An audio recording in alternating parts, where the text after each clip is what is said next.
Come, come, ye saints, no toil nor labor fear, but with joy wend your way. Hello and welcome to another edition of Mormon Stories Podcast. I'm your host, John DeLynn, in tennis shoes, and I'm very excited to have with us today someone that I've wanted to have on Mormon Stories for many years. His name is Benji Schwimmer. I know Benji because several years ago my family got into this TV show called So You Think You Can Dance. We started on season 2, and it was in season 2 when a Mormon won the entire competition, and that was Benji. So You Think You Can Dance, for those who don't know, I think it's produced by the same people who produce American Idol, and it's just a fabulous show, really exciting. There are actually a couple Mormons, I think, on the show that season, and I just kind of fell in love with Benji from that time forward, and I've always wanted to interview him. Benji also has a big life outside of that TV show. He's been the world swing dance champion for, I think, 10 years plus running. He has a really significant dancing career. He's done some movie stuff. He's done music. He's done a lot of things in his career. But he's also willing to come on Mormon Stories Podcast. And so we're really excited to have him. So Benji, thanks for coming. Thanks for having me, man. I'm really excited. Yeah. Yeah. So there's a lot of things we're going to cover today. Yeah. But I guess I want to give our listeners just a really heads up, a quick heads up, as to some of the things we'll be covering. Benji, we're going to talk about his dance career and what led to him becoming a world-class dancer. We're going to talk about what that's like to sort of be kind of a Mormon celebrity a little bit, and what the challenges and issues about that are. Pseudo celeb. Pseudo-celebrity? Always pseudo, yeah. Pseudo-celebrity. We'll have to talk about what that means, but... The D-list, the E-list, the... okay, so like the A-list, who's the A-list? Brad Pitt, Angelina Jolie, oh, all that. But who's the A-list celebrity Mormon? Oh, the Osmonds, I mean. Okay. Yeah, definitely. And so you're a C? Or Mitt Romney, I would say now, is taking that C. So you're a B? No, I would say I'm like a D. A D? Maybe. Okay. All right. Maybe a couple years back, I was a little bit higher. My stock's gone down a bit in popularity. But we're going to talk about that, and we're going to talk a little bit about his faith journey, and we're going to talk a bit about, in the Mormon vernacular, his sort of experiences with same-sex attraction. And we'll get more into that as we go, but I just wanted to give you guys a heads up from the beginning about kind of some of the things we're going to talk about. And most importantly, we're going to talk about where he is kind of spiritually now and his philosophies on life. So that's kind of at a big picture what we're going to talk about. Yeah. And let's just dive in. So Benji, let's begin with kind of your early Mormon story. Yeah. Tell us a bit about your background, your ancestry as it relates to your early Mormon experience. Okay, I'm a third generation Mormon from my mother's side. I was raised in Newport Beach, California. My mother lost her dad when she was 2 years old, and the missionaries shortly thereafter actually visited my grandmother along with five kids, and everyone converted to the family. All of my aunts and uncles on my mom's side of the family are LDS. On my dad's side, he's a non-practicing Jew, and I have members of the Hells Angels on the other side of the family, and so a very stark contrast between the Mormon side and the non-Mormon side of my families. My dad converted when I was 12, and so for the most part, my parents kind of raised me very lackadaisically in the Mormon church. We went to church on Sundays, but family prayer wasn't like a big prevalent thing in the home. My aunt, my mother's oldest sister, she was a very active Mormon. And in fact, most of my younger Mormon influence was usually based upon my cousins and them taking us to church or meeting with the whole family going to church together. It's kind of where we were at. And what city was this? Newport Beach originally. And where is that? That's in Southern California. Okay. United States of America, planet Earth. Like near LA? Yeah, it's about 45 minutes south on the coast. But north LA. of San Diego? North of San Diego, in between LA and San Diego, basically. And it's where the OC was filmed, in case people watch TV. Yeah, we were raised out there for a little bit. In fact, till I was 5 years old. And my parents decided to save some money, move into a new developing community that's a little less expensive. It's pretty expensive to live out there. And being both professional dancers, it's not a really lucrative business. So they decided to sell their dance studio and kind of pack up as my mom was pregnant with my little sister Lace. And we moved to a little town called Moreno Valley, California. I want to say that was in 1990. And where's that? Moreno Valley is it's a very interesting town. It's probably from Newport Beach or from Los Angeles. It's about an hour and 15 minutes east. Oh, okay. So it's inland. It's inland. It's called the Inland Empire for that reason. And I grew up in a very racially diverse school system. For the bulk majority of the time, I was a minority, being a Caucasian boy there. So I was raised around a lot of different kind of cultures, environments. Some of my best friends were African American, a lot were Hispanic as well, or Asian, and because of that, I was always kind of intermixed with a big select group of people. And granted, we always went to church for the most part. I remember getting baptized in my jacuzzi at 8 years old because my parents wanted to have all their friends that weren't members of the church to come and watch. And so they thought it'd be a little bit rowdy possibly to put them inside of a stake center, and we got permission from the stake president to baptize me in my jacuzzi. Nice. Yeah, it was awesome. I remember I had to get baptized 3 times because I kept kicking my leg out of the water, and I just remember that memory pretty fondly. Did your parents move there to set up a dance studio? Yeah, that was the goal. My parents decided to save their money and to kind of maybe open up a dance studio in a budding community. At the time, a lot of people were moving into Moreno Valley. Actually, a lot of LDS people were moving into Moreno Valley at the time. I think that happens a lot, at least in the western half of the United States. So there's a new community or project. Mormons tend to like to fill in groups. I mean, they kind of do these little exoduses, I believe, to just kind of build and start establishing stakes and this and that. And to this day, there's a lot of stake centers there in Moreno Valley. It's a tiny city, but there's a lot of LDS people and influence there. So were your early years like hanging out at the dance studio while your parents were teaching people to dance? And yeah, for the most part, actually, we didn't even have a dance studio for many years. My dad at the time was traveling around the world, kind of like I do now, actually, teaching and adjudicating at big dance conventions, weekend workshops, lectures, such as I do now. And my mom stayed with us half the time, and the other half of the time we had a nanny who was LDS, and she would actually bring us to church a lot.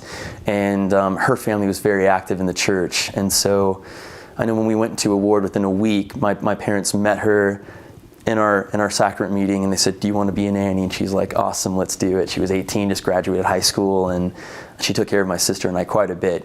We call her Kimbo, and so Kimbo was pretty actually paramount, I think, in my spiritual upbringing as a child, just because she was the one that consistently had like a night prayer and read us scriptures, and we watched we watched Saturday's Warrior together. We watched all sorts of fun little Mormon films that I still remember to this day, being from that influence so long ago.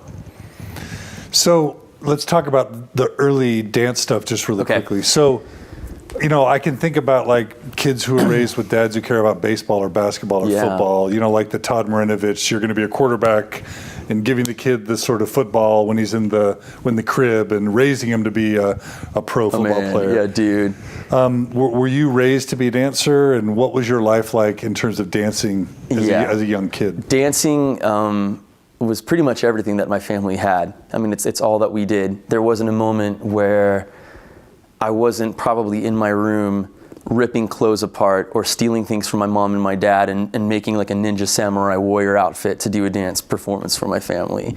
Or I was really into big old 80s dance movies, and I would play them in the background or play records at the time and do full-on shows for everyone in the neighborhood. I started an imaginary band. Which movies?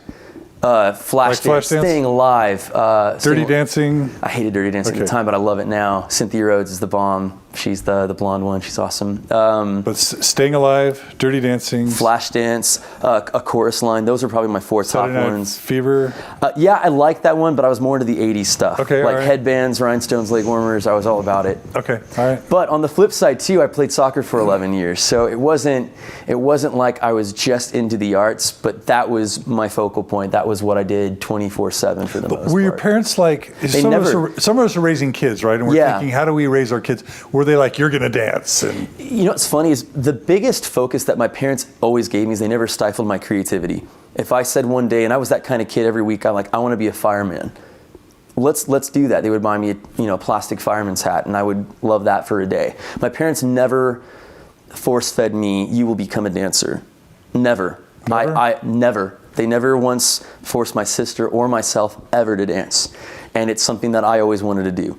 The only time I ever did that, I think, the first video of me dancing was before I could walk. And my parents had a big dance camp that they had in the summer. And they were holding me, they took a Johnny jumper, I don't know if you remember those little bouncy things that we used to sit in as kids. And they cut the cords off of the plastic bearings, right? And they did a little soft shoe routine holding on to each side, and here I am bouncing my legs at like 18 months or something like that. Rhythmically, actually, which is kind of funny. Do you have pictures of this? I have video of this, actually. Oh, I want to see that. I'll have to look that up. But I remember the first time my parents took me to a big convention. As a little boy, I'd be 1 year old and blaring music, midnight, 1, 2 o'clock in the morning, these big swing dance events or a ballroom event. And I'd be asleep under one of the little tables, like wrapped up in like my parents' sport coats and jackets. And so loud music, culture, older people, just dancing with adults was something that I just did as a little kid. And it was very natural to me. Not talent-wise. As a dancer, I wasn't a very good dancer. Little videos of me as a kid, I was terrible. But I was a ham. I could perform anything and sell it. And I could get a standing ovation for a mediocre dance performance. But the performance aspect I was good at as a little kid. And dancing didn't start clicking with me in the physical, kinetic aspect until I was about 17 or 18. Okay, wait a minute. So were you like at some point saying, I want to be a great dancer, I want to really work at this? When did that start? Yeah, going out through school, I always wanted to be an anesthesiologist. I don't know why, but I wanted to do it. I thought I was going to go to medical school. I thought I was going to use dance. As a little kid, I wanted this. I wanted to be a doctor. Just because everyone used to say, being a doctor is the hardest thing you can do. The schoolwork is so difficult. And I'm like, I'll do it then. And I always wanted to prove people that I could do something, I guess. And I guess that had a lot to do with it. So growing up, I was always dancing. I was always doing dance competitions as a little boy. And I loved doing it. But not because you wanted to be a dancer? No, I loved doing it, but I thought it was going to be something that I would do as a kid. Maybe use it as a scholarship to go to the Y. How much would you practice in a given week? As a little kid, not as much. I would dance on my own more than anything. I would play those 80s dance movies and dance my heart out all night. When did you start training or practicing? I started training a lot, during my adolescence, like 12, 13, 14 through 16. Okay, so in your late, 8, 9, 10, you weren't like in the studio? No, we didn't even have a studio at the time. Okay. And so my parents actually laid out stick tile. I remember this black and white checkered stick tile in our garage. And they would just, have all their tapes and records at the time, and I would just play them. And they'd just let me go. I mean, they never had to really hire a babysitter for myself. And you just loved it? I loved it. Loved it all. And I would watch movies. I was really inspired by the most random films and the most random styles and this and that. Would you put a TV up and dance to the TV? All the time. I would Give us some examples of a routine. For instance, so Staying Alive, it's part 2 to Saturday Night Fever. It's rated as one of the worst sequels of all time. Yeah. John Travolta starred it. Headband, loincloth, leg warmers. Yeah, and it was awesome. It was so much fun. And it was theoretically, it's actually a really racy movie. And as a little boy, I would just fast forward and watch all the dance parts. As a little boy, I was also, my parents took me when I was a little kid to Follies Bergère in Las Vegas, which is a topless dance show, but it wasn't a striptease. It wasn't something like that. My parents, at a very early age, I think I had a big taste of adult contemporary art and the value in that, and not confusing that with vulgar, explicit sexuality. That has always been something that I was very exposed to at a very young age. I was exposed to gay people. I was exposed to drinking. Never drank. My parents never drank. I've never seen my parents ever hold a glass of wine. And in fact, in pictures, if someone's like, can you hold this really quick? They would do this. Even when my dad was not LDS, he converted when I was 12. He never drank.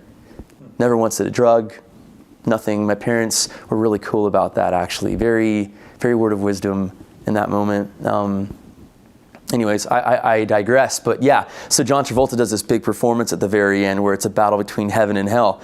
And so I took this really ugly brown towel that we had, I think from like, I want to say it's from the DI or something, Desert Industries. It's like a thrift store for the church, in case those that don't know. But and I cut it up and I wore it. Like I would wear like my Snoopy underpants, right? And I would put my loincloth over it. I'd wear the headband, and I learned the whole routine. Like at 10 or 11 years old, I did the whole routine that he did. In your garage? Yeah, in my little garage. And we moved later on. Like when I was 13, I believe we moved to another house where there was like a little dance room. We had mirrors and everything. And I would literally till 11, 12, before I had to go to bed to go to school, I would finish my homework really quick and just do it and just dance and sweat. And then I would play ballroom competitions of like the top world champions, and I would see them spin really fast. And I'm like, I want to learn that. So most of my training actually came from just visually looking at TV performances, music videos. Michael Jackson was obviously the biggest influence that I had. And I remember this is a funny story, at 4 years old, my dad, from a student of his, had extra tickets to go to a Michael Jackson concert in LA at the Universal Amphitheater. And I was elated. Like at 3 years old, I did a live impromptu performance it's called the US Open Swing Dance Championships, which is our world championships in swing. And it's funny because 14 years later, I would win that competition, but before, and I couldn't even compete, I was too young. And I actually asked the person that was the MC in the middle of a competition, can I do a dance performance? I snuck out of my parents' table. They were talking to somebody, and I put on this rhinestone headband, right? And these glasses with the little cuts through them. And I put on this red jean jacket and like a tie-dye t-shirt and black skinny jeans, kind of like this, and these sparkly Converse. I remember this. And I asked him, I'm like, I need to do a performance. He's like, let the kid perform. And so I said, what do you want to dance to? Bad, Michael Jackson. I want to do Bad by Michael Jackson. So you would imitate the actual dancing? Yeah, I was terrible. I had a head, the size of my head, I have a large head to begin with. And my body was really tiny. I think my head was the same size then as it is now. And anyways, to make a weird story short, I remember going in front of 1,500, 2,000 people and having him wait. He said, here he is, little Benji Schwimmer, Buddy and Lori's son. And then I refused to walk out till he called me Michael Jackson. And I tugged on his jacket, I'm like, you have to call me Michael Jackson. So until he said that, 2 years later, I'm at the concert, and he says, I went home and I told my mom, like, Michael Jackson spoke to me. He said, he talked to me, and my mom's like, no way, you kidding me? My dad was doing this, like, no, he just said hi to everybody, like, I love you, you know, Michael does that. And so from then on, I thought Michael Jackson spoke to me, and I was supposed to be like a mega star performer like him. I always wanted to do that. I started my own band when I was 5, but no one would play, and no, I didn't play any instruments, so I had a fake microphone, and I had these little stop signs and yield signs that were about this tall, that I would write my little scooters around as a little boy, and I would put wigs on them, and I would perform. I had a band called the Cherry Bomb Sparklers Band, and I would write songs and sing, and I thought I was a megastar. I would have concerts for all the kids in my block as a little boy. So your creativity came from just your own self-entertainment? Yeah. Just your own self-exploration? Yeah, completely. So there was never this point in your late, 8, 9, 10, early teen years where your parents were like, you need to dance and I want you to get good at dance, and no, why aren't you practicing? You ever practiced? No, in fact, I did partner dancing at first. I would freestyle and do this by myself, but I was never really trained in contemporary ballet, hip hop, any of that. So I would just freestyle like Michael Jackson, dance around, copy my mom. She was a jazz dancer and a ballerina and a gymnast. My dad was a hustle, ballroom, swing dancer. Like, he used to like pop and lock. He used to do all these things back in the disco era. And of course, I think parents, they want to see you follow in their legacy and footsteps.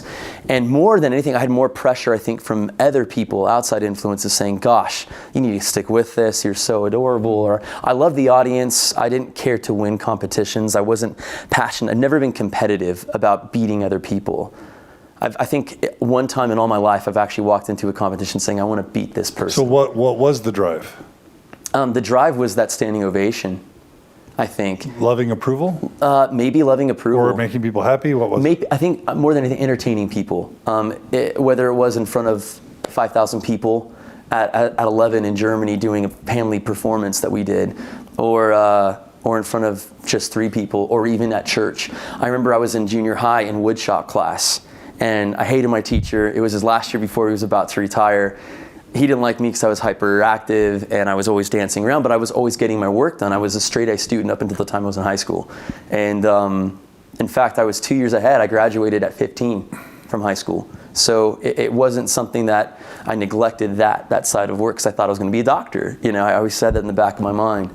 And anyways, yeah, I remember he used to yell at me and say, you know, get your work done early. And I said, fine. And one time he just started chewing me out in the class saying, you know, you got to stop moving around and dancing. You can hurt something. And I'm like, okay. And so finally we came to an agreement that if I get my work done and not if I sit still for 45 minutes of an hour class, he'll let me do a performance of stand-up comedy, a dance piece, or he would let me freestyle rap for 5 minutes, the last 5 minutes of class. And I would. And you love that, why?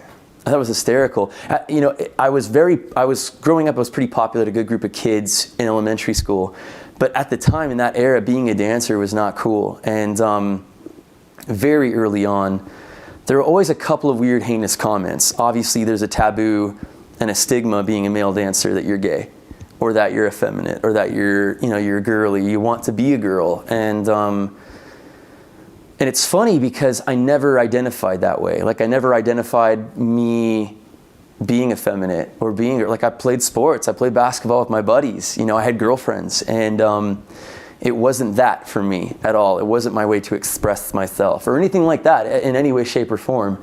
And but I remember in particular, there was one moment, there's two kind of like traumatizing moments that I had growing up in school that really did me in, and that made me realize that I almost wanted to prove people wrong in all aspects. I wanted to be that male dancer that was a strong male dancer, that was funny and entertaining, that was the good Mormon boy that did everything right. I mean, there was this really weird contrast because people thought I was this wacky kid that would wear weird color ties to church. And so I was never fully accepted in church. I was always kind of viewed as a character or as this oddball that some even parents said stay away from him at an early age. Even though I was passing the sacrament, I was a good boy, you know. And on the flip side, I was at school and I was this wacky kid there too. So junior high era, 6th grade in particular, it got really, really bad. I was made fun of a lot. I didn't have my growth spurt for another like 2 years. So everyone started growing ahead of me and I got bullied so much. I mean, there wasn't a day. For what?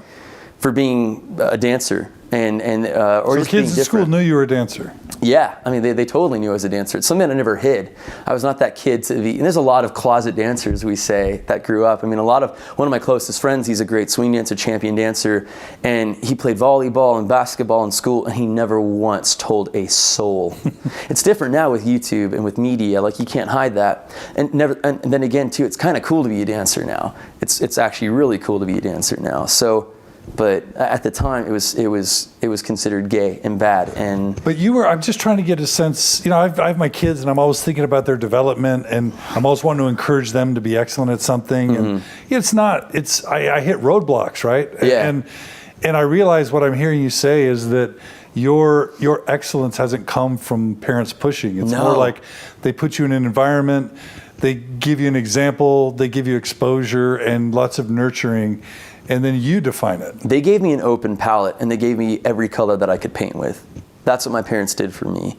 We didn't have a lot of money growing up. I mean, we struggled. You know, a dancer's life is not as glamorous as it may seem. Like you look at all the rhinestones on the floor, and each one of those rhinestones was 25 cents, and we glued it ourselves, and we would recycle them. I, as a little boy, to have rhinestones on my costume sounds really weird, but to have rhinestones or whatever on my costume, I would literally go to ballroom competitions as a little boy, wait till they were done, and I would pick up the ones that had fallen and put them in like a little bag.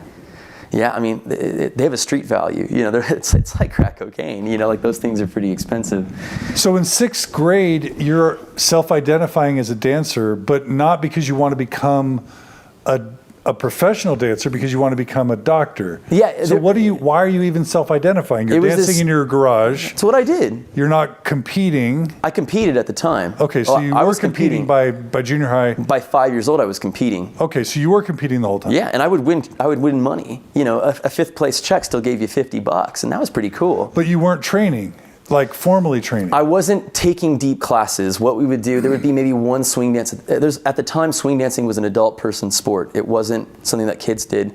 And I was one of 3 couples in the United States that competed, and it was always just between us 3 couples every year, and there would only be one event, maybe 2 events throughout the year that we would compete. So it wasn't something that we were like training, you know, every week. It's not like an ice skater where they have an ice skating competition every other weekend. Right. It is now, but it wasn't like that. Where back you're like then. 5 hours in the studio, right? Training, dancing. but they also had sponsorships. Like it was expensive. We couldn't even be out at certain hours because people would be smoking and drinking. And in fact, a lot of the swing dance crowd, they would love us. They would clap for us on the floor. But a lot of professional dancers said this is not a place for a kid to be. Okay. There's a lot of drunken behavior, you know, like most people would social dance till 4 a.m, and if you weren't plastered with at least a couple of shots of whiskey in you, then you weren't a swing dancer at the time. My parents are like the antithesis to that. And because they were so different and they were considered oddballs in everything that they did, right? A ballerina marrying a disco dancer and they're dancing swing and ballroom, right, and doing jazz performances and going to Vegas and choreographing for professional TV shows and this and that. They were the oddball, so I identified as it's okay to be different. It didn't bother me, you know, to be this and that. And I think there's always this duality. Like I was a dancer, but I probably knew that I would someday become a doctor. And the reason why is because we were so poor. I wanted to be able to help support my parents. You know, we weren't going to have a retirement. I learned that in school pretty quickly. You know, we don't have, you know, a pension plan or insurance. And that was a tough thing to deal with whenever someone was hurt or injured. I mean, it was something where it's like, you know, we're going to have to scrap and save pennies. This happened frequently, you know, or help from the church or dinners from the Relief Society.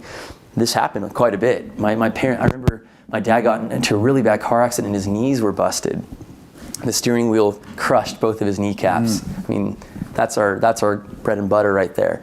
And so this was when I was 13 years old, and that was the day that my mom, you know, she actually had a very bad health issue at the time. She was suffering from a very weird version of vertigo, and she couldn't teach dance. And literally at 13, I taught my very first dance lesson.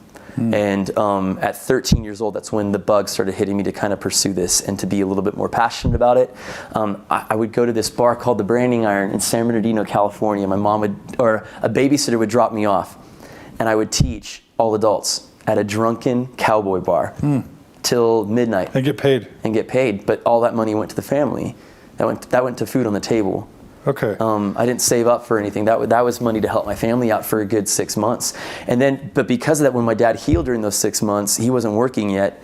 I actually took over a lot of his gigs, and I actually started getting my own following. Had my own class at 14, weekly in our garage that we had. And then little by little, that helped us actually develop a clientele big enough to open up a dance studio. So that tragedy sort of led to to some of the more important parts of your formative career. Again, proving it wrong, proving people wrong that we're not going to fall on our butts here, but we're going to survive. Okay, so you were competing from a young age. Yes. And you were dancing in competitions all along. Yes. But not like training 5 hours a day in a formal studio. Like that didn't happen until I was 13. Okay. 13, yeah. Okay. So you were telling us a story about in 6th grade, something people were making fun of you. Yeah, I mean, every day. Every day I was pushed into lockers. It was literally that atypical like bullying situation. It got to a point where any physical activity, I walk down the hall, people would throw food at me and call me faggot. And so they were calling you gay? From that point on. Yeah. Was it because you were a dancer or because they thought you acted gay? Probably both. Not gay in the sense of an effeminate man, but gay in the sense that I was artistic. If there was a song in my head, whether it was a rap song or a pop song, I'd whistle it or I'd sing it walking down the halls in school. It didn't bother me. I didn't care. I never let anyone stifle my creativity. The only people that I think that could have done it were my folks, my parents, and they never did. So why do I care if Joe Blow, little idiot, you know, is making fun of me? It didn't really bother me that much. It didn't make me change. But you paid a price for it. Paid a huge price. And it got to a point for a year, I took it. I let everyone just kind of bully me around. I would avoid the situation. I got into a fight at least once a week, literally once a week. And then the growth spurt hit, and then I got a little like, maybe it was the pubescent aggressive behavior that sometimes we have, but then I started fighting back.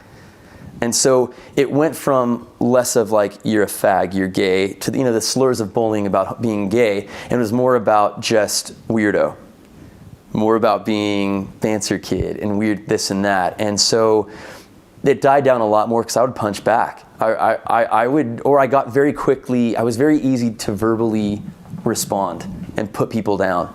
And in fact, it was encouraged by one of my I think it was the vice principal at the time of my junior high. She told me, she's like, you need to find a way to stop fighting physically and just squash it. And so I did.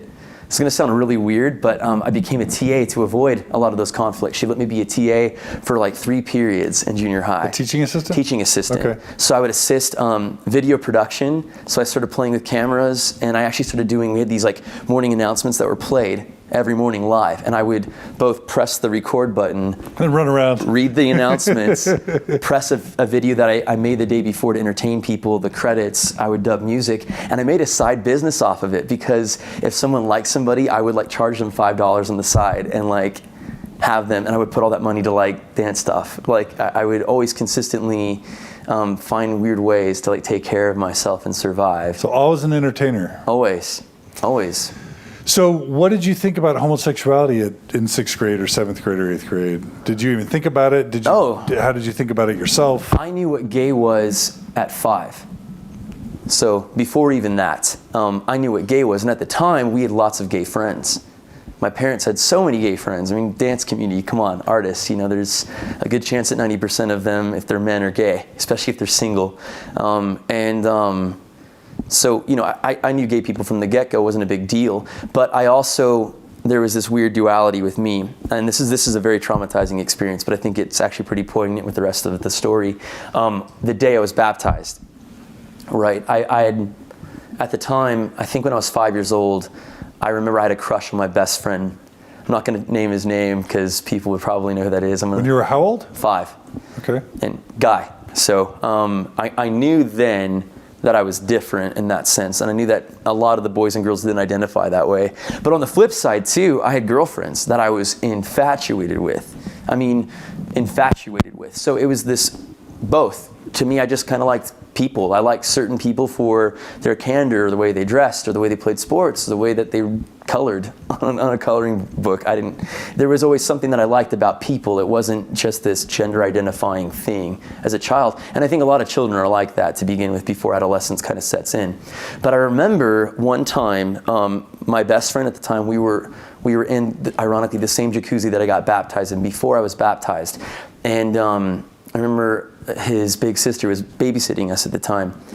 And as some kids do, there is an element of experimentation that happens to straight kids, it happens to gay kids, it happens to many people. And there was this curiosity of like playing doctor, kind of. We'll just leave it at that. With a male friend? Yes, with my best. At age? 5. Okay. Or 6 at the time, maybe even 7. Okay. But this kind of happened not very often. It was very innocent. It was never sexually driven in any way. I was 5 or 6. I mean, come on, But there was an element of experimentation and curiosity that I was really infatuated with. And I figured, well, since we're best friends and we're boys, we must be boyfriends. That was my mentality. That was my logic as a kid. But I didn't put being boyfriends as being gay. Like, I didn't identify the two, because I thought being gay was being these flamboyant dancers that I'd met that would dress in drag and do performances at our dinners with family, or I don't know, that had these funny accents and these bent wrists. And I didn't identify that. We used to play basketball together, me and my best friend, and we went to church together. Like we were in Sunday school together, so it was never an issue for me at the time. But the day of my baptism, I got baptized, and I was very closely in age with my best friend at the time, who was getting baptized like a month later. So he and his family were there, and that same sister that was babysitting us, I guess, had watched us and saw what we were doing. And she was trying to she had mentioned one thing after I got baptized, and my cousins were like, congratulations, Ben, you're a man now, and you're a member of the church. It's so awesome. I was so happy to be baptized. And I remember she walked in, and I don't know if she was trying to flirt with them or act cool. She was like 17 at the time. She's like, he doesn't deserve to be a member because he's a faggot. And she's like, I saw him kissing my brother in the jacuzzi a while back. And I remember just throat closed up. And I didn't know what to say. I just white as a ghost. I'm in front of my two cousins that were about to serve missions that I looked up to dearly. And she said this, and I'm sure they don't even remember this story. I'm sure it was just like, oh, shut up. I remember he brushed it off. He's like, whatever, shut up. Yeah, whatever, you're a liar. And thank heavens, he brushed it off. But to me, in that moment, there was this, this seed planted in my head, this trauma, theoretically, where I would prove people wrong that I wasn't gay, that I wouldn't let them know that I could be that dancer, that good Mormon boy that was baptized. I understood the element of being a sinner very quickly at 8, what is good, what is bad, and I identified as being a faggot in that moment. That's how it was said to me in that moment, as being bad. I remember something was said that I would burn in hell and this and that, and there's this weird thing that was built up inside me that I would never let anyone know about this. In fact, even that best friend, I'm like, when we walk around with each other, we remained friends for a little bit after that, maybe another 2 years, but even then, in junior high, I needed to distance myself from him because I didn't want people to suspect anything. That something had happened. Or that I was gay. Did you think of yourself internally did you suspect that you might be, or did you not even go there consciously for yourself? It would be like in those moments when you're an active member of the church that's faithful, and maybe every once in a while you would question something briefly. Is it true? Could it be true? Yes, very, very much so like that. And the funny thing was I had girlfriends. In those moments it didn't matter. But then again, I was really close to some of my male friends as well. And I was always infatuated with one for some reason. But at the time it wasn't sexual, right? It would always be that term homosexual. And I'm like, well, I'm not thinking about anything bad, or I just like his teeth. I had braces at the time, or something like that, something that I didn't have that they had, that I admired in them. Or he plays soccer better than I do. Or, I don't know, he's really smart in math. Whatever it was, there was something that identified this polar attraction to them. But not sexual necessarily. No, that didn't happen until mid-adolescence, yeah. Just interest or affection. Yeah. In a global sense. In a global sense, in a very universal appeal. Yeah. The same way that, guys can say, I have such a man crush on that dude because he's just so cool. He's got it together. He's really respected. Really deep love and respect. Yeah, and appreciation. Romantic, okay. Less than romantic. All right, so there was this kind of occasionally, whoa, I wonder if, but no, I'm not. And so you would I would say, you know what? That's something that I'm never going to address. You're just not going there. The moment that I'm like, I guess I'm kind of gay. Nope. Okay. Shut up. Okay. Shut up, Benji. Got it. And you were attracted to women? Very, very much so. By the time you hit puberty, you... Prior to that... would get aroused being with a woman? Yes. Okay. So... Totally. Holding hands with a girlfriend. 6th grade. I remember this one girl. Definitely. I was infatuated. We'd hold hands and I would be holding a gym book in front of me. Right. I don't know if that's too inappropriate to say. I got it. I think we got it. Okay. Did you get it? I think we Sorry, got it. It happens. So, Okay, so let's switch tracks a bit to what the church meant for you in your teen years up to your mission. That's great, yeah. Again, my parents weren't the most devout members of the church in terms of tithing was never really paid. I'd never had a family home evening in my life. The only times we'd have something remotely like that was when a visiting teacher or someone from the Relief Society would come over or whatever, or a home teacher would come over. And that was rare too, because at the time it wasn't pushed as hard, especially where we lived. And but we would still go to church at least once or twice a month, sometimes devoutly. And in particular, if my parents were gone, I would always go with my babysitter, my nanny at the time. And so, I got the priesthood at 12, just like everyone else. I had callings. And I remember one thing that was really interesting is I remember seeing the boys in church. The ones that had the perfect parted hair, that had the perfect square regal royal knot that I mastered on my mission, but I don't do now because I think it looks really bulky and ugly. Anyways, I remember they, for some reason, would get called to be the president of the teacher's quorum. or the deacons. And that's something that I never got. I was always this goofy kid, but in class I think I was fairly reverent, not irreverent. And I loved reading the scriptures, and I loved going to church, and I loved singing the hymns, and I loved bearing my testimony more than anything. There was something about where I felt like I wasn't on. I wasn't trying to entertain people. It was just something that I divinely felt at the time. And as a little boy, I had spiritual experiences that I remember very, very wonderfully still to this day. Now, can it be explained in different ways? Ones that you're comfortable? Oh, yeah. At this point, I'll throw anything out there, really. But I remember there was a couple of experiences as a boy. I remember at probably 10 years old, I was sitting there, and it was I remember I was gone too long. I didn't attend church. I was traveling with my family in Europe, doing dance shows for a month, and it was during like the primary preparation presentations. So I think they let me go up there and quote an article of faith or a scripture or something, and I walked back down and I watched. But I remember when like the sunbeams, like the younger kids were singing, what's the song? I know it in Spanish. Go figure. What is it? In Judea. Baptism. The song Baptism. The primary hymn, like in Judea, John the Baptist. Jesus came to John the Baptist in Judea long ago. Yeah. And I remember crying my eyes out and remembering the fact that maybe I'd done things bad before I was baptized, even though I wasn't even at the age of accountability. But I remember the stuff that I did with my best friend. Right? And I remember remembering my baptism and hearing them sing and hearing the purity in their voices. And something about that touched me. I mean, I'm getting like touchy, like a little emotional about it now. Yeah. Sorry. Oh, wow. So random. What happened? I just was touched. I just remember hearing that and feeling like an overwhelming sense of peace, like that I made the right decision. And it wasn't even like a decision at the time. Like, it was very, this is what I'm doing, But I remember I had a strong influence from both my babysitter, from my mom's side of the family, especially my aunt and uncle and my cousins. In particular, my cousin Heidi, who I danced with for almost 19 years. She was like a big sister to me. We lived together and spent more time together than I think even my little sister Lacey and I did for earlier parts of my life. And she would read her scriptures, and she would talk about seminary when I was not her age. She was a little older than I am.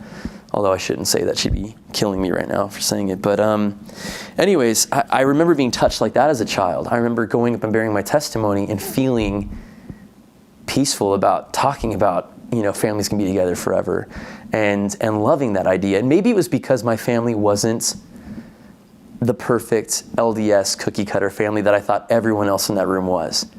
Looking back, I laugh, Looking back, I laugh because I was made fun of so much by so many kids in church. And then, there was that 50-50, and I think that's always how church is always going to be, And I think there was a talk a few years back in conference where it talked about, only half of you that claim to be active members really are probably going to make it. And I believe in that. I believe that about half the members of the church really have always stuck out and have really been good, true Christians, in my opinion, or at least to me and my family. Being a little bit of an outsider, a little different, and maybe the other half is a bit more Pharisaic. But yeah, so there are many moments like that growing up where I did that, and I always just desired to strive to be a little bit more like those boys that were getting called to be the deacon's representative or quorum advisor. I don't know what they name it now, but I wanted that. Like I wanted to be someone that was accepted well in the church, and I felt like my talents could be well used there. What role did the law of chastity and word of wisdom play in your teenage years? It was everything. I was a, quote unquote, I was a good Mormon boy. I'd never broken the law of chastity or the word of wisdom. I can faithfully say that. Up to your mission? Yeah, and then after. Yeah. Oh, yeah. If we're talking just prior to going to my mission, never once. Never something that was really an issue. I was a good boy. I really was. Like I had attractions to boys and I felt weird about that, but I never really exercised them ever. In the physical sense. So never did. And you kept it clean with the girls? I kept it clean with the girls. I did at times, and I always felt good about it. I felt like I was doing good when I made out with a girl, when I kissed her. Like there wasn't any petting or touching or anything like that, but if there's ever a moment to play spin the bottle or to kiss a girl or to hold her hand in public, I loved it. I felt like I was scoring straight points too. So it was like a double whammy. My parents were always like, go Benj. They were always really trusting of me. My parents were more big older friends to me. Like the whole thing, they let me create. They let me put weird makeup on. They let me do weird shows like that. I kind of laugh about my mom. I'm like, they never once suspected I was gay as a kid. And yet I have a video of me at 12 years old in drag dancing to Rolling on a River, performing for my whole family, and them crying, laughing. Did high school friends ever ask you about? You know, my friends never questioned anything. My friends were the ones that said, he's weird, he's goofy, he's a nerd, he's creative, and they liked it. And that's all that mattered. And I had girlfriends with them. I dated almost every girl that I was friends with at one point, or had like a deep crush on them, always.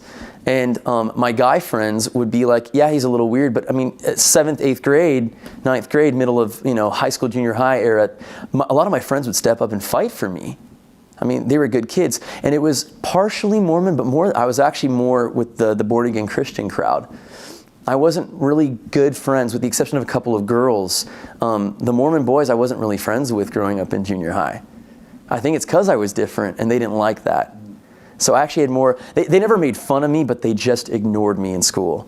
But the born again Christians were always encouraged to, especially save the Mormons. So I would always like have good friends in them, randomly enough. Right. So I felt that kind of interesting.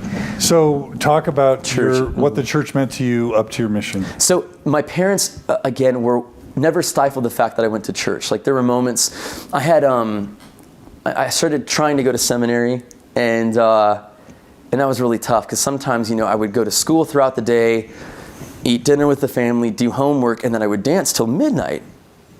Or teach in your garage? Oh, now once you started teaching. Now we have a dance studio. Yeah, okay. And so it was a family business, and my parents couldn't pick me up from school. I was rollerblading from school to house to do homework, to feed my dogs, to do chores, and then to come to the dance studio and teach classes for a couple hours, then train for a couple hours with my dance partner. My dance partner Heidi and I, we would stop rehearsing sometimes till 1 a.m. I was obsessed. We were possessed. Trying to win national championships? Yeah, trying to win national championships, trying to get better. We started really late in going into ballroom dancing too, and that was something that we were really passionate about. And so that it was kind of interesting. I was just driven. The seminary was hard to do. Seminary in the morning was hard to do, but I did makeup seminary. I did seminary independently. I did independent study seminary when I would travel on trips, mostly in airports and airplanes and in hotel rooms. I would be reading the scriptures and filling them out, and filling these booklets that they have out. What role did prayer and scripture reading play in your teenage, adolescent years? As a kid, I would always feel really guilty for not being the best prayer person. There were times where I would literally get home so exhausted, I would fall asleep on my knees trying to pray, but I would just be out cold, Heavenly Father, and just be dead, And, but prayer has always been a big thing. Before I would ever dance in class, or before every dance competition, I remember I would pray by myself. I would pray with my cousin Heidi. Prayer has always been something really good. At the time, my parents, and I think it's okay to say this, they were not doing good between the two of them relationship-wise, and there was a lot of fighting at night, and I would be protective of my little sister more than anything, and I would just pray that things would be okay, because I wanted our family to be together forever. They weren't sealed in the temple together. My dad had still, I think, the Aaronic priesthood. I think he still does. And that was really difficult. And it was really weird because my dad and my mom are like legends in the dance community. I mean, they can do no wrong. They know more than Nationwide? Or worldwide. Worldwide. They're renowned. Your parents? Yes. What are their names? Buddy and Lori Schwimmer. Okay. Yeah. Right. And we would, everyone thought they were this perfect couple amongst the dance community. No one would know anything until they would come home. And there would be so many fights and so many differences of opinion, and it was terrible. And, most of the time I think a lot of the fights came from money, and it's something that we just never had enough of. And that was partially why I always had this desire. I'm going to be a doctor. I'm going to make a buttload of money. I'm going to pay for my parents to have these awesome retirements. I'm going to have insurance, I'm going to have kids, and they can dance, and they can live the dreams that I wanted to have as an adult, but I'm going to be a doctor. That was my idea. And or maybe I could be an anesthesiologist, shoot up somebody, go dance for a little bit, wake them up. I mean, that was my little ignorant boy mentality, I think. But going back to prayer, There were times in my life, for instance, when my dad hurt himself in his knees, where my family would have these family prayers.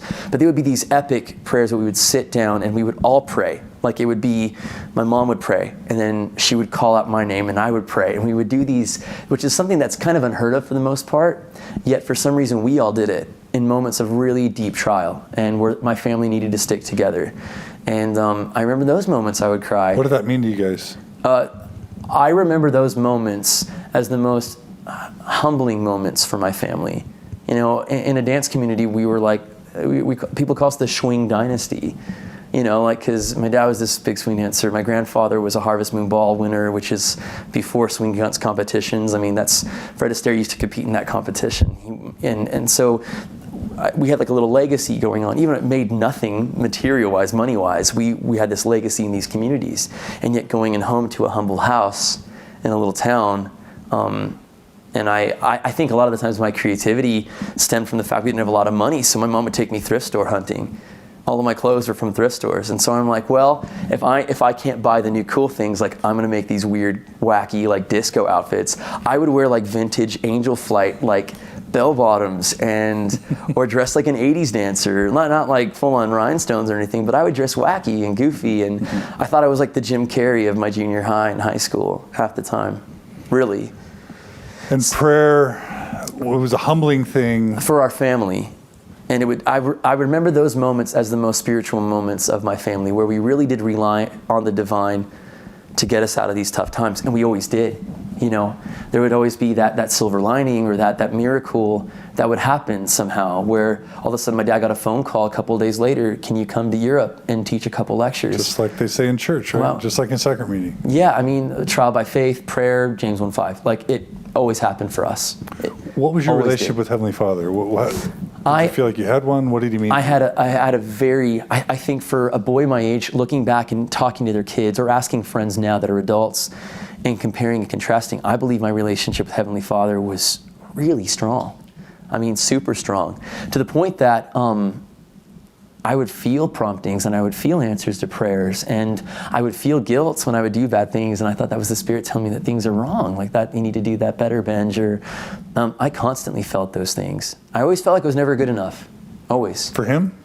For everything. But I always felt like he loved me and that I was going to get there. Always felt that. I always felt optimism amongst my guilt. I never felt like all hope was lost. Did you turn to him in hard times? Always. Always. And you felt like he was there for you? Always. I never felt like he wasn't there. Never in my life. Never. And so I always had a very deep-rooted connection with the divine. As a child, I always did. And I'm not the kind of kid that talks to himself. I don't do that. I didn't have the imaginary friends growing up. So it wasn't like I would have this like talking to Jesus sitting on a couch moment. It wasn't like that ever, any way, shape, or form. But I would have great moments like that. And there were moments where I would feel maybe an inclination like, I hope I don't go gay. And I would pray for Heavenly Father to give me strength at 12. You know, and yeah, I mean, I would feel that back then. And so prayer has always been an integral part of my life.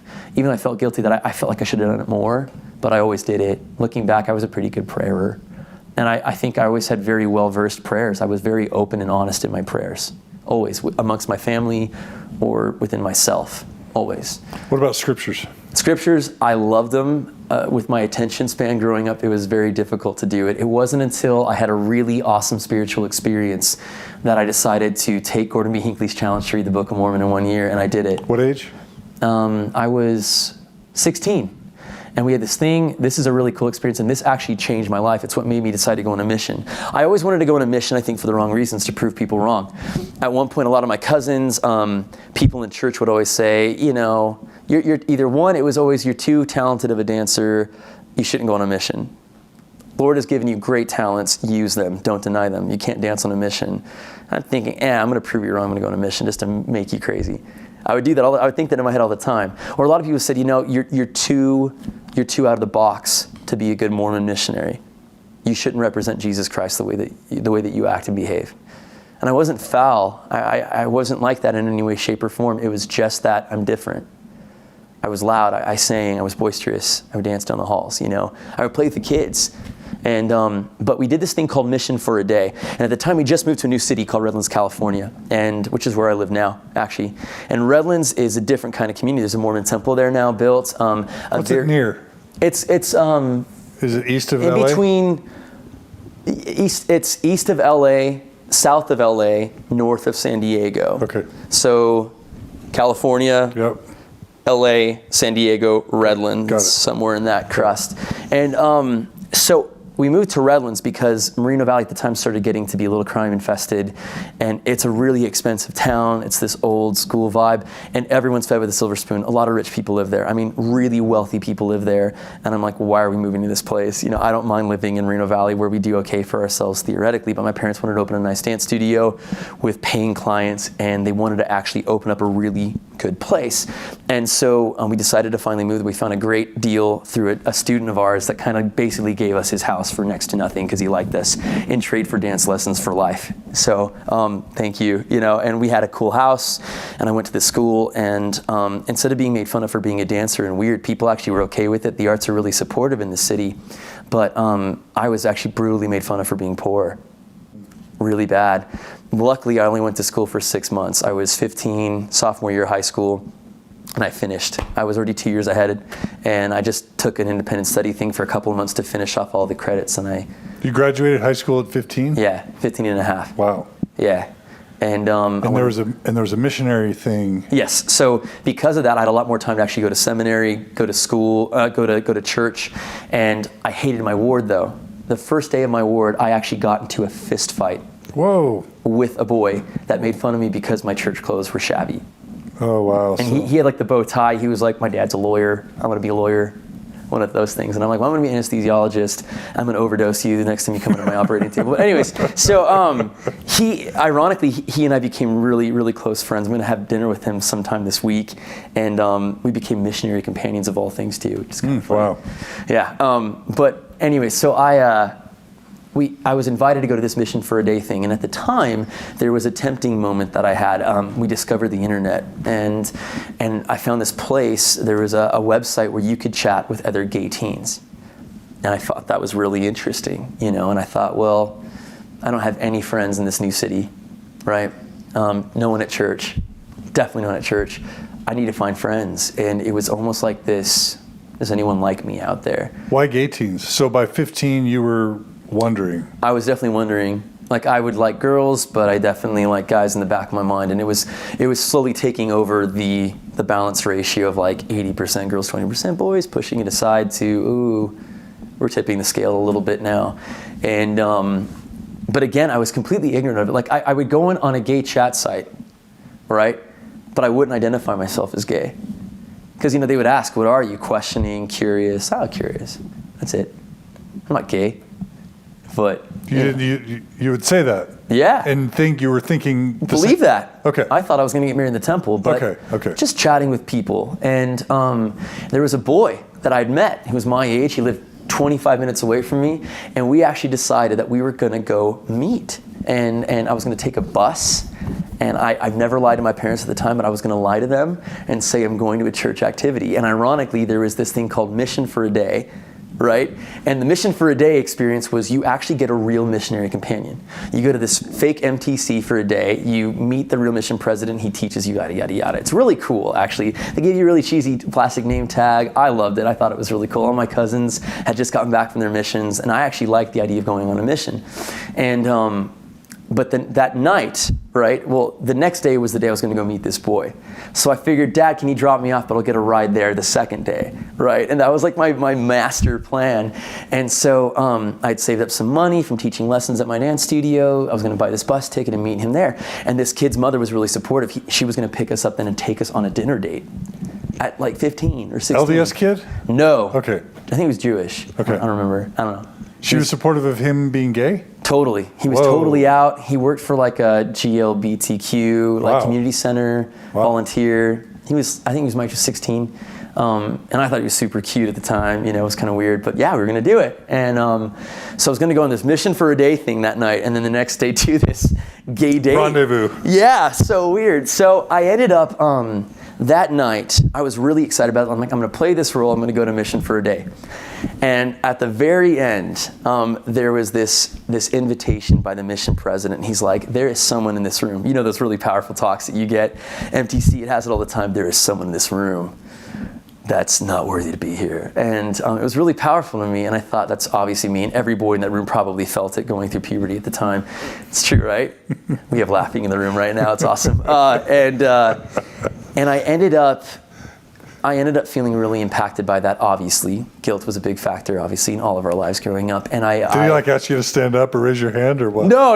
He didn't say stand up, raise your hand if you're guilty to be here or whatever. Oh, wow. So he used it as a technique for each person to think that was them. Yes, it was one of those, not come see me in my office now, but rather the Lord, feels like you are going to represent Jesus Christ tomorrow for a full day. And the missionaries have to live by a standard.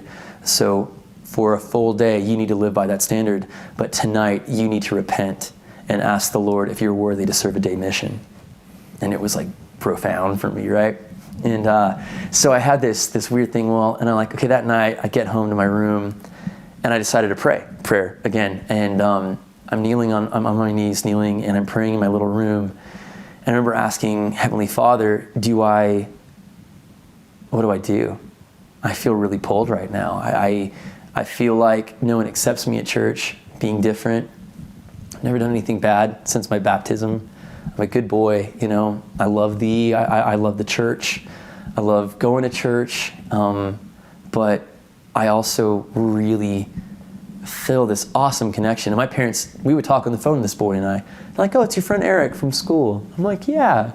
I'd hide, in a closet, literally and figuratively, and talk to him and crush on him big time, At the time, we didn't have cell phones, really, so it was like family phone, and I was like walk around and undo like the other phones in the house to make sure no one could hear my conversation. And my sister would do that as a little girl. She would be like, "Hey, talking to you, shut up, Lace." And anyways, so I prayed that night, and I didn't feel anything. So my decision was, I'm going to go meet this boy.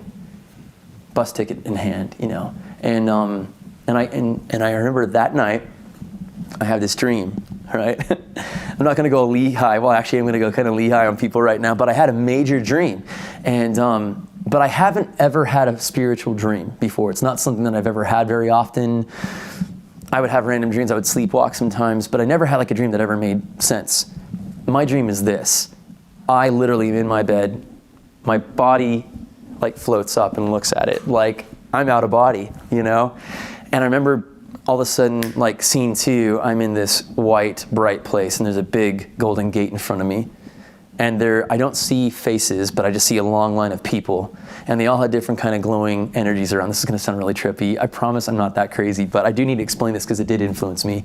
I was in this line and little by little people were going and I couldn't see what was going on, right? But then little by little, I could see a big door. I saw 3 doors. A big one, and I couldn't see what was in it yet, but they would open every now and then. And people would walk to 3 different doors. They would cross a line, and then you would see one of these doors open for them, right? And I mean, talk about like, celestial, right? And I'm like, whoa, okay. And then finally, I got it, and I'm realizing like these people are being judged. I died somehow in my sleep. Who knows how? And I remember even thinking, like, did I have an aneurysm? Like, did what happened to me? Did someone kill me to get bit by a black widow? But I remember, like, seeing, like, okay, I'm dead.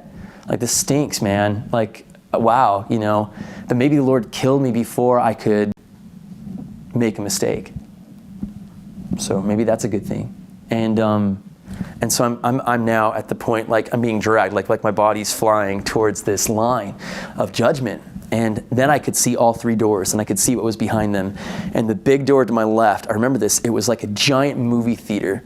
And there was just thousands of people, and they were screaming, and there was blood, and they were throwing popcorn at each other, and fighting, and like ripping their clothes off. And it was so violent and scary. Like, I don't want to go there, And then there's this other place that was a bit farther off on the right-hand side, and it was like this weird Zen Japanese temple place. Like, talk about weird imagery here, but people that would walk there would neither be like aggressive or sad or screaming, but they weren't ultimately happy. They were just like neutral. And then every once in a while there would be a person that would walk through the farthest door, the center door, which was golden. And it was very far away, and every time it would open, it would illuminate the room that we were in, right? So, mind you, we didn't even have like a celestial, terrestrial study that day at the MTC thing. It was all about preaching the gospel and simple stuff. But I remember realizing, oh, I don't want to be judged right now. I don't think I'm good enough. And I crossed there, and all of a sudden, I just felt that door opened. And all of a sudden, I saw these hands open up. And I saw the other door open, and I saw the other door open. And it literally, I see two hands with holes in them doing this. Like, choose your own adventure, Benji. Right? So the next day, I wake up, and I'm on the floor sweating. Like, what just happened to me? I didn't even realize it. I woke up like in a ball, like the fetal position, like a movie. Like I'm there sweating, and I wake up and I'm like, oh my gosh, right? And so literally like I had 5 minutes to like get to like the rendezvous point to go on this mission for a day. And like, I remember like our power went out in the house, my alarm clock didn't set off, my dad's car broke down, we had to use a neighbor's car, like all these things happened. I'm thinking Satan's really trying to fight it here. Like for the first time I could see the powers at hand playing. And I really associated that with gay, devil, straight, heavenly. Like that was very profoundly clear in my head from that moment on. And so I went on a mission for a day. I had a fast and testimony, meaning like it was the most like profoundly spiritual experience that I've ever had up until that point in my life. And I knew I was going to go on a mission. I started reading the Book of Mormon that very next day, graduated seminary. I went to church every Sunday, paid my tithing after every dance competition or paycheck, and never failed up until that point. Very devout, had great callings, served everywhere I could. Yeah. And you stood up your friend. I did. He got so mad about it too. He wouldn't talk to me for years. Until I was on a little TV show and he sent me a MySpace message. Wow, I'm thinking, don't out me. He's like, your secret's safe with us, man. It's kind of funny. So before we dive into the mission, any other youth or childhood experiences that you think were really important or formative for what we're going to talk about next, or do you think we got it? I think we got it. I do just want to also, though, convey that my parents, however not hyper, like cookie cutter Mormon they were always very sensitive to things that were spiritual. Were always, they would always talk about good things. They would always mention the church. My parents would always defend the church to bitter end. When even gay people would say, you don't accept us there, or when something would happen, they would always like this upheaving, like, I will defend, onward Christian soldier, the heck out of this. Like always. And so from an early point on in my life, I had a sense of pride, a healthy sense of pride about my faith and my heritage, of me being a member of the church. I really did. Even though we faltered a lot as a Sunday Mormon family, as some people called us. But I really loved it. And I just knew that there was a lot of hypocrites in church, and I didn't have to worry about that. I didn't go for their approval. I went there because I devoutly and divinely and truthfully loved it. I really, really loved it. Loved the experience, loved my classes, loved staying all 3 hours. I loved the sacrament. I loved the sacrament more than anything, like the sacrament prayers and rebaptizing myself every week was something that I felt I truly needed, being so imperfect. So you're a Mormon boy to the core. Card carrying. All right. Yeah. So your mission. Yeah. Talk about some experiences or what it meant to you, or how it informed the rest of your life. To this day, my mission has been the most paramount, beautiful experience of my life. To this day. And I can look back with the most fondest of memories, the most difficult of memories. I was challenged a lot in my health. What were you called? I was called to Oaxaca, Mexico, M-A-M-A-O as we call it in Spanish. And Oaxaca is a southern indigenous area of Mexico. Half the people speak Spanish, half are in one of 17 Indian dialects that are spoken there. So definite Mesoamerica for any of those farms fanatics. The Lamanites. Lamanite territory, all the way. Did the missionaries think of it as Lamanite territory? Oh, we all did. Yeah, I spoke a few of the dialects, in particular one called Miche, and I spoke it fairly well at the time. Now, don't even try it, but there was a couple of words that we would translate and compare to, like, this city could be this city, and this in Hebrew means that, and this is kind of related to Hebrew. And we were like, we would really reach for some things that were kind of interesting. And to this day, some of it's like, well, that does have some connective reason. And so I truthfully believe that I was at the time in the land of the Book of Mormon, all the way. And we knew it. So what did you love about your mission? I loved the fact that I didn't walk in there with a label or a stigma other than elder. I think we were all really at an even playing field, and we were in such a foreign land that was so different to everybody there. What I loved is it didn't matter how much money you made. Like the church is really good about evening out that playing field and really understanding that we're all equals. I really loved that. I really loved that experience of true equality, where it didn't matter what your background was or what your past was. You were there, you were purified by the mantle and the power of preaching. You'd have forgiveness of your sins and reap salvation for not only others but for yourself. Like, all those things I think played really important roles in my life. And I knew from that time I was 16 that I was going to be on a mission. And I had a girl that was kind of waiting for me, and this and that, who dear John me, thank heavens. And he's wonderful. But there was a lot of things that I had. I was sick a lot on my mission. Did the people love you? Yes.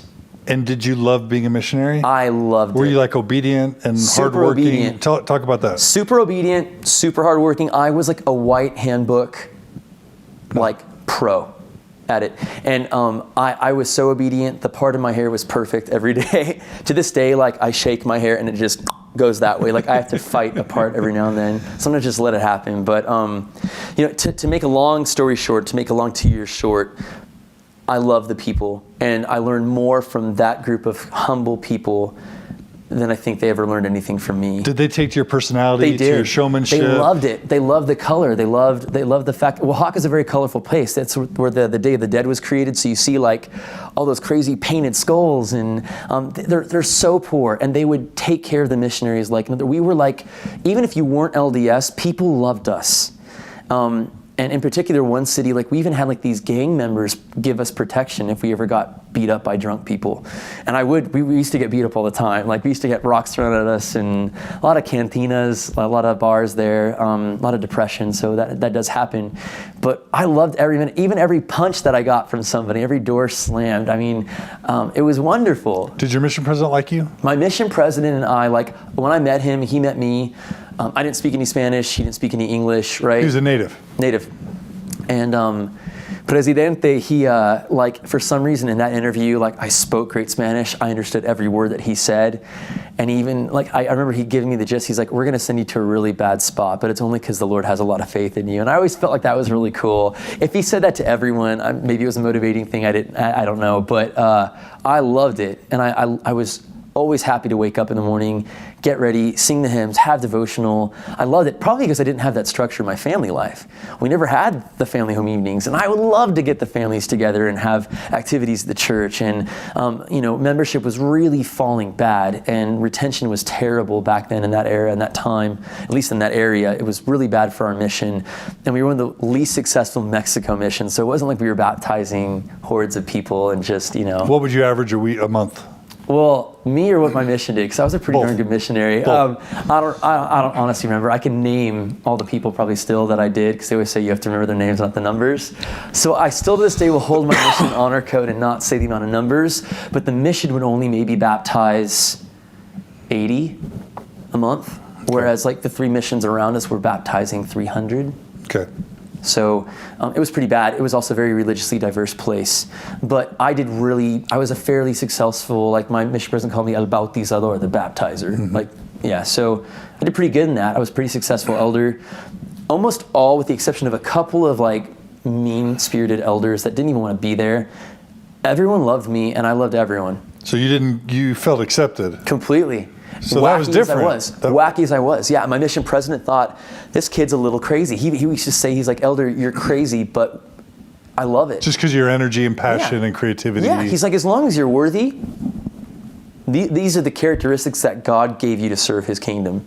And I truthfully believe that. And I believe that, I think that helped me maintain a sense of who I was, even while on a mission. Because some people can go into robot mode on their missions, and I didn't. Although I didn't tell any of my companions that I ever danced, unless something would happen. Like it would happen every now and then where like, I would do something as an activity. At one point I did a volunteer work where I choreographed for a high school a dance piece to the song Thriller. I got permission from my mission president to do it as a service project. I got recognized by the governor. He wrote me like this certificate of appreciation. It was pretty cool. They won like this dance competition, like the statewide. And you weren't known as a dancer by the missionaries. No, until that happened. And then they started calling me like, there's a song in Spanish called Sergio Bailador, which means like Sergio the dancer or whatever. So they started calling me Elder Sergio. The missionaries? The missionaries, okay, yeah. okay. And a lot of the members too. But whatever. I didn't care. And I was goofy. Like I played with the kids, and that identity was really cool. And I think because I didn't feel like I was an outsider, because I felt like these were divine gifts and personalities and characteristics given by Heavenly Father and my premortal spirit, and I felt like I owned up to it, and it was really cool. And from there on out, I always did. I think finishing off, the mission was wonderful. There were some really bad, tumultuous moments where I nearly died, 2 moments where I was next to death, and had some really bad health issues. Really, really, really, really, really bad health issues. And I remember there's one point that I learned, and this is the very first time that I believed in, that I lost my belief in infallible servitude in leadership in the church. My mission president, who I literally idolized, was a spiritual giant to me. At one point, he had made this mention. He's like, Elder, you've been zone leader for the longest time. You've done this. I've done everything but become an assistant. And I didn't really want to be an assistant because they had to do a lot of paperwork. And I'm like, I want to be out in the field. But to finish it, lo and behold. So you were a zone leader? I was everything, yeah. They called me El Conejo at one point because I trained more elders than anyone, which means rabbit, and I kept popping out kids. So I think I trained 8 kids, which was awesome. We call them kids, hijos. So I trained a lot of missionaries because I was always animated, as they say. I was always up, and I wasn't depressing, and I was never trunky, or they call muerto, dead, on the mission in Spanish. I goofed around and I played around, but I was always very obedient, always home by 9:30, always doing what was right. And I remember I even had a couple of gay companions that would confess to me. I never said anything about my issues, right? I can never do that. But they would talk to me and confess that they suffered from that, and they What'd you say? with that. I told them it's something you just have to fight, Elder. This is a trial, and it's not your divine self. You didn't disclose? Never. Wow. There was one boy that I told in my whole mission because he confessed to me. And looking back now in retrospect, we didn't see each other. The first day of getting into our mission, we had to draw straws to see who would sleep on the balcony on a hammock because there wasn't enough beds to fit in the mission home. And so, of course, I just volunteered, and this kid drew the short end of the straw. So we were staying up there, and I heard him weeping in his bed. I'm like, do you miss your family, Elder? And he's like, no. He's like, I'm feeling a little guilty about something. He told me that he was attracted to men. And he was the only person where I can't imagine admitting that to a missionary. No, right? Right? Yeah. Right? I mean, it was bad. And I remember at one point I ended up saying, I don't remember how I said it. I kind of tiptoed around it. I didn't deny it with him because I felt like I can't be dishonest. But with him, I almost was like, I wanted to be so empathetic and charitable to him. And I felt like, I let him know, I kind of said, you're not the only one that goes through this. And I kind of gave that look like I go through it, but I didn't say it. And we hugged and we embraced, and it was awesome. He went to bed, and I didn't see him for a huge part of my mission. There would be 18-hour bus rides to get to one area, one zone from the mission. And so I saw him right after I had a major surgery, and he had the same major surgery at the same time. And I remember we both had to get checked by this special doctor, and we both had something we thought was cancer, which wasn't, thank heavens, but it was something pretty bad. It's really a gross story, so I won't get into that detail. But I remember he and I both had to be in front of this doctor, and we both had to kind of strip naked, which is really weird, and we both had to get checked. And it was really awkward because we both kind of knew about each other, and here we are really weird. And we thought, why do we both have the same illness, right? So weird, which is very uncommon there, I guess, apparently. Why are we both having to get the same surgery? And we thought, this is kind of ironic. Why are we both ones that are tempted with the gay thing, right? Or same gender attraction, as we all thought about it at the time. And we always kind of thought that was kind of ironic and funny. Now he's married with kids now. He's great. To a woman. Yeah, he says he's more attracted to his wife, and I believe him. He's wonderful, wonderful, wonderful man. And to this day we still talk, and it's wonderful. But I remember there's a moment on my mission where we were literally neighboring ward boundaries, and we were like a block away from each other. And man, I loved going on splits with him. I loved going on splits. And there was this moment, I would never admit it back then, but I was just like drawn to him. So drawn to him. The same way that I was drawn to boys at a young age before adolescence ever hit. It was never sexualized, never romanticized either. Never, never. Like looking back, he's not even my type. But gosh, I just love and respect. Loved him dearly, and wanted to spend every waking moment, wanted to write him letters on my mission, and it was never mushy. It was just like, I miss him. Like I looked at the pictures that we developed of one another, like on our P Day. Looking back now, I was crushing major, and I connected with somebody, I think, on a deeper level too, which is rare. But I put that aside. So what did you tell these other elders that told you about their same-sex attraction? You were going to say... I told them to fight it. That it wasn't their... It's not their natural state, right? It's not them. And I was so far, beyond thinking that I would ever be gay, actively gay, and I thought I had a really good containment over it, because the only feelings that I felt were of admiration, never sexual, right? So, I was good. And... Never broke the law of chastity in any way, shape, or form on my mission. I mean, I was Nephaic in that sense. Do you mean no masturbation? Yes, no masturbation. Okay. And that's been brought up a couple of times on podcasts. Sure. Never said masturbation on a public forum. Well, this is Mormon Stories. We can't have an episode without saying the word. All right, yes, never masturbated on my mission. I had companions that would confess that they did. It was one of those things. And since I was always zone leader or district leader or trainer, I always got that from a lot of my companions. Not all of them, but some of them. And never did. It was never an issue for me. Right. I was pretty good about that. Lo and behold, I think that was one experience that was weird. But my mission president, when I got sick, said, "It's weird, Elder. I was going to call you," and at the time he said call, which I always thought they were assignments. I thought our calling was to be missionaries, to preach the. You were a geek. Look at that. Yeah, I was a Mormon. I was a missionary nerd. I was John, by the way, of a new generation. I was that missionary, and yeah, but whatever.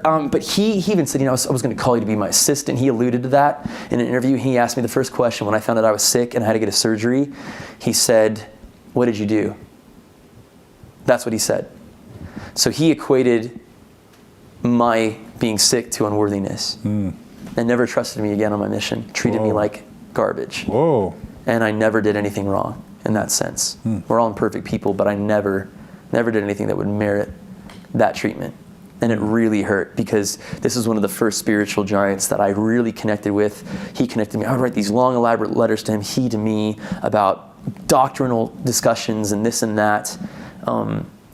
It was just so weird. It shattered me a little bit. And then I realized I became, at the last quarter of my mission, this rebellious elder, where I was successful, I was breaking records, but President hated me. He sent me to the worst areas, and at that point it kind of turned into that. I'm going to prove him wrong.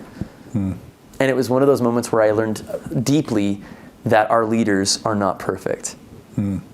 But you weren't disobedient. No, not at all. No, not at all. In fact, I worked harder. Just personality clash. Yeah, I lost faith in that leadership, but I believe that the Lord was my true leader in that moment, so it didn't really matter. You weren't mad that you weren't assistant? No, I could care less. I kind of theoretically did, because I healed in a different mission for over a month after the surgeons had a bad accident in the hospital. And so I kind of had to work in the office, and I gave meetings to the new incoming missionaries 2 or 3 times. I gave talks and firesides there, and while I was healing in Mexico City. So I theoretically was, and they called me their third assistant. So I thought that was kind of ironic. And I'm like, hey, it's prophecy come true. Any big spiritual experiences on your mission, or? Huge. I had big spiritual experiences. I did. Did you feel like you knew the church was true? Yes. That was something, I've heard you talk about. Talk about your testimony at that time. My testimony was solid, rock solid. I mean, it was, I believed in everything. Nothing that I didn't doubt. Nothing. I believed in the veracity of the Book of Mormon. I believed that I was standing on Book of Mormon soil. I believe I was living in Alma 47 or 44, where it talks about Hermounts or Hairmounts in English, which is the city that I thought was called Tehuantepec, which is where I served. So Hair, ravenous beast, Mount, mountainous plain, field. I lived in a place called Tehuantepec. The Tehuas mean ravenous beast in our dialect. Tepec means mountainous range. Yet it was flat because through Nephi 11, the fields changed, mountains became flat. I mean, I was on it. River Cybus, there was no water there because it changed, and through Nephi 11, like I was pinning all of that stuff together. Like I may be a dancer and count to 8, but I was a pretty damn smart missionary, you know? And, or at least doctrinally, I was really good at being an apologist, theoretically at that time. Everything that was brought up to me, any doctrine discussed, and I even had a morning talk show, my last area of my mission.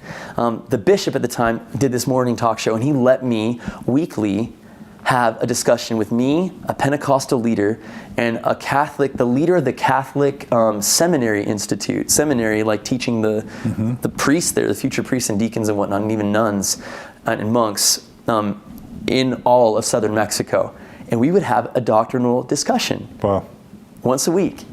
I have the tapes. I don't have them anymore, but my Spanish was pretty good at that time, so people would it was great. We were really welcomed in this area, and I think at one point we gave over 100, my last week we gave over 100 discussions, or lessons. They were called lessons now at that point. I was the first companionship in Mexico to use the Preach My Gospel book. So, you know, I was a pretty quote-unquote decorated elder. And true believer. Oh, true sense. blue. Yep. True blue. All right. So anything else about the mission before we... Was it hard to not dance? I danced. Was it hard to not compete or to train or... No, because I had the... How did you dance? Well, I mean, like, every morning you wake up, you have 30 minutes of physical activity. So I do like push-ups. You're like flash dancing? I mean, but dancing, but listening to like EFY, you know, I mean, like completely, I don't know, like... You would dance for 30 minutes every morning? No, I would like stretch a little bit, you know, and I would even do like push-ups, but I would do like, I can't do it obviously here. Pull back. Could I really quick? Okay. Yeah, pull it back. I promise I won't break your microphone, dude. But I would do these things. Okay, you audio listeners are going to have to switch to the video for this. Yeah, I'll explain what I'm doing. How about that? I go into a push-up position, but I go into the splits as well. So I would be doing our warm-ups and our exercises, but I would be splitting and dancing at the same time and pointing my toes. We would play soccer on our P days, right? Or court football, but like I'd be running, and I was a good soccer player, played soccer 11 years, right? But I would be like leaping and like doing backflips, and I would have my companions and teach them gymnastics, and we do like all sorts of crazy lifts and tricks that I do with my swing dance partners. And then I would teach like the sister missionaries how to do it, so they would like help them out. There would always be like one big sister missionary and one little one, so it always worked. But yeah, I mean, I had dance in that element, you know, and it was fun. It was a lot of fun. So I did that. There was traditional, typical, like we called it the Guelaguetza there. There was like typical dances there. And so sometimes for activities, the missionaries would come over and, you know, bring non-members and investigators to learn those dances. And they say, Elder, come and do it. And I'm like, I can't go out there and take a dance lesson, right? So we'd be helping people. But I had a good memory. I could pick up on the steps really quickly. So I'd look at it for 2 seconds and I'd do it. You know, it was simple stuff. But so I had that element there. Okay. I didn't miss competing at all, because I was never very competitive. I never wanted to beat people, but I loved performing. You were performing your whole mission. My whole mission. But I never felt, but see, when I say performance, I don't feel like it means putting on a face. I truthfully, joyously... It's bringing people joy. Loved my mission. I felt like I was serving them, being me. And I think it's a very depressing place to live, economically speaking. Culturally, it was very rich, way richer than where we live now.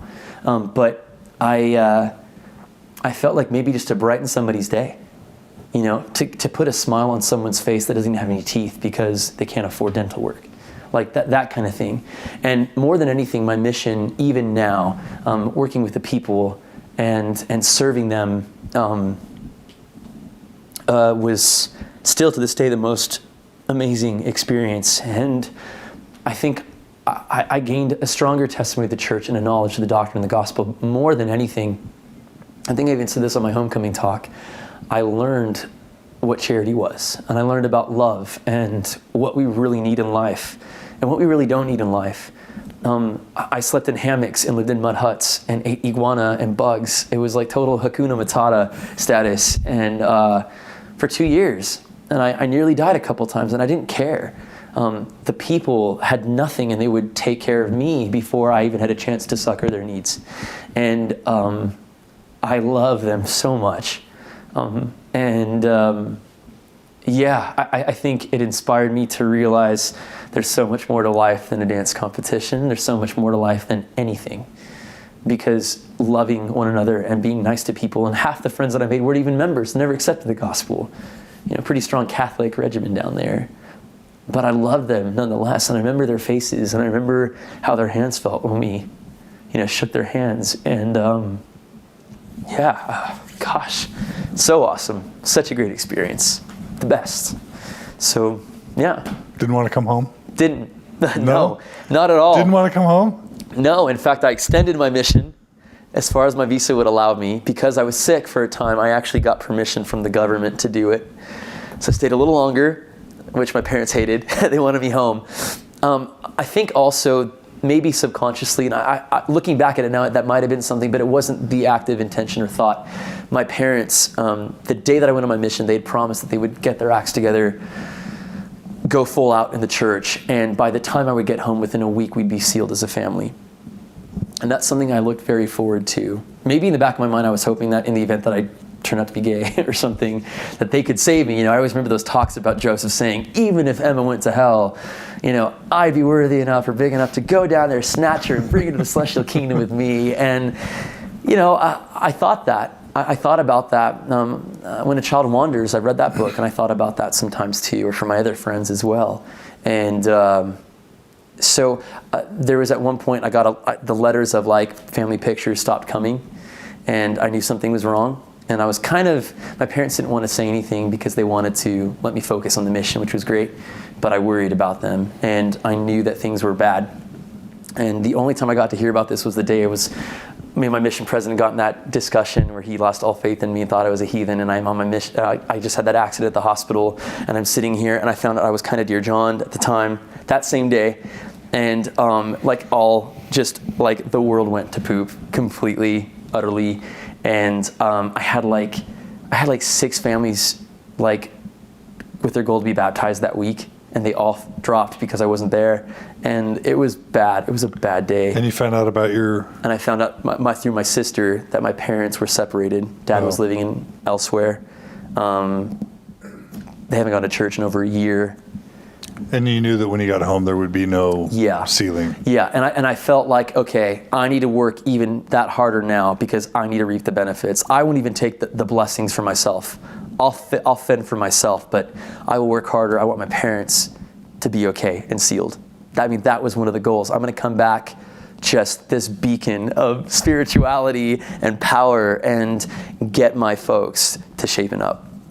Gosh, what an awful perspective to have, I think. My parents are awesome. They're the coolest people ever, and they're the coolest divorced people ever. We have a family dinner once a week, just us 4, my little sister, myself, and my parents. Oh, with your parents? Yeah, it's awesome.